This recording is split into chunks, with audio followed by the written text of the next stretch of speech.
Nissan has been selling the Qashqai subcompact crossover for several years in other parts of the world. Now it's coming stateside, but it won't retain the global name, which is difficult to pronounce and spell. Instead, it will borrow the well-known and profitable moniker from its larger sibling, the Rogue, with the word Sport tagged onto it. Nissan is marketing the Rogue Sport as slightly smaller and sportier than the family-friendly Rogue, which is its best-selling US nameplate. The smaller part is not up for debate. The Sport is a foot shorter in overall length with a 2.3-inch squatter wheelbase. It's 5.6 inches shorter in height, and at just over 5 feet tall, one can see right over the thing while standing next to it. Total cargo space is down by 8.9 cubic feet, with most of that coming from behind the second row of seats. Front legroom is virtually unchanged, but rear legroom is down by 4.5 inches in the Sport.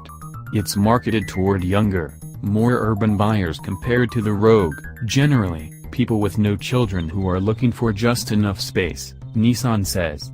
It's definitely compact, especially when you behold it from the outside. In the driver's seat we get the sense we're in a bigger vehicle thanks to the upright position and a beltline that doesn't creep too high. The front row feels spacious, and had we not seen the car from outside beforehand, we could have been fooled into believing we were sitting in a queue from the next segment up in size. Even with the moonroof, headroom feels ample. As for the rear seat, there are no illusions there. It's a bit more cramped, particularly when it comes to legroom, but it seems a perfectly comfortable place to ride around town for an evening, if not for an extended road trip. The sportier part of the equation is arguable, especially considering the Rogue Sport has a smaller engine than the Rogue. Its 2.0-liter four-cylinder motor produces a modest 141 horsepower and 147 pound-feet of torque. Even less sporty, that power is sent to the wheels through a CVT. Despite feeling like a larger vehicle, it definitely drives like a smaller car. With its target market in mind, the Rogue Sport is designed more for urban duty than the suburban lifestyle of the larger Rogue. It's maneuverable and at home on Nashville's narrow and crowded streets. We were impressed with the Rogue Sport's ability to navigate a tightly packed garage with the help of an outside bystander. It's a little hard to see the corners of the car, which adds to the illusion of size.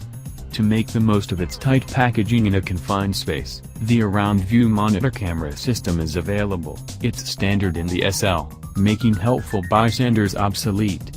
While it is still as wide as the larger Rogue, we found that the Rogue Sport's shorter length and wheelbase made it easier to get into tighter parking spaces, even if there wasn't more room on the sides to get in and out of the car.